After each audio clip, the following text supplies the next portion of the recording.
Best practices, right? Couple things. Let me see here. Sorry about that. Okay, so we're gonna get into best practices before we get to that video. All right, so a couple things, right? Best practices: prepare a script. Make sure you kind of prepare yourself in a sense. You don't want to get there and you'll be stuck and figure out what you want to say, right? Sometimes we'll get brain farts, right? So we want to make sure we'll be prepared for these things, right? So like do a dry run and maybe have someone to follow with you on the whole situation. Lighting, of course, lighting. Anytime you do video, anytime you do pictures, lighting is an important key. Make sure you have enough good lighting so people can actually see and not too dark. You don't want that, right? So make sure if they have blinds or if they have curtains, make sure to have it wide open so people can actually see in there. If there's electricity, turn on the power, right? Lighting is always important. That's the key thing. If you have good equipment, right? I'm not saying it's required. It's basically optional, right? So if you have lavalier, headphones, um, that would be nice. The headphones is good because people can actually hear you.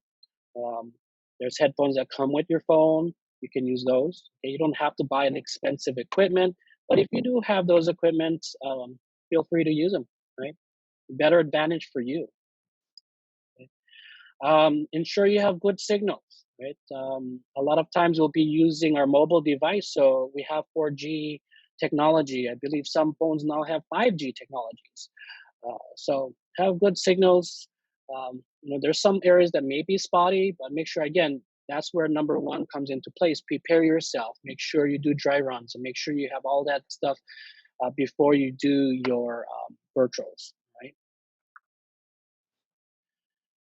Work with a partner. Again, if you have someone that working with you, maybe holding the video camera for you and whatnot, make sure you practice that social distancing, right? So anytime you're working with people, make sure you wear your mask, make sure you're protective, and then everybody's, it's a win-win situation.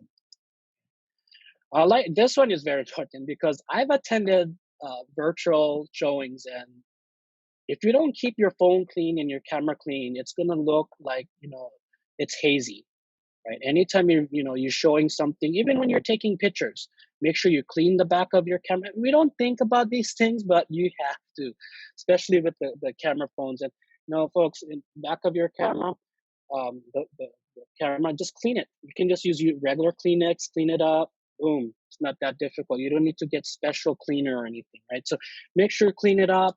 So, our fingers are always on their phone, so we can get fingerprints on there. Make sure to keep it clean. Just wipe it down before you start the video. Okay. All right, and then keep in mind if you're using your mobile device, put it on this do not disturb, right? Because you don't want to do a showing and then you get a phone call. You're gonna be, oh my god, right? So you know you want to make sure you put yourself do not disturb. There you go. I had a question before, an agent saying, "Oh, can I put my phone on airplane mode?" No, you cannot do it on airplane mode.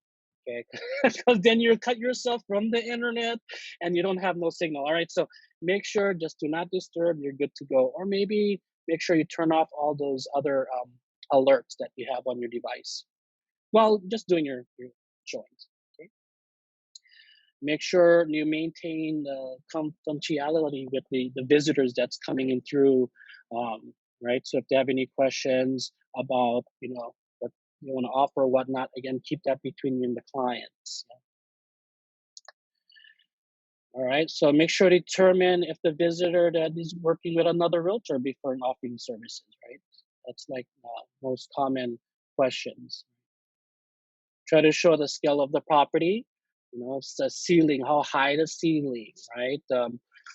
When you go through the room, you can explain the room. I know we can see it via video, but sometimes when we explain the room better, you kind of get the picture, right? So we get the picture. If you explain a little bit, then we get more of the feel of the showing, right? So it's basically you're doing the selling of the property, and you want to do the best as you can, right? Even though during this virtual opens or showings. Another important key thing here, right? Batteries. How many times we go through our day, right? And we're running like 5% battery. Oh my God, right? So make sure to charge your phone before you go to the showing or to the property. Make sure to bring extra batteries with you. The batteries you just plug in, no problemo, right? I know that's one thing you don't want to do a showing and then your phone dies. That's like no, no, right? I'm gonna do that. And then again, don't be afraid to take your clients to the whole virtual tour. I mean, just do it. I mean, go through the whole thing. Show them underneath the cabinets.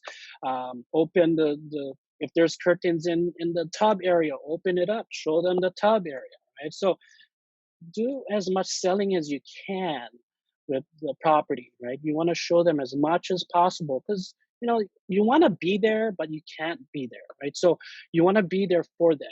And that's what you're doing the video, the showing, right? So try to do it as much as possible and as good as possible. Don't forget to follow us on social media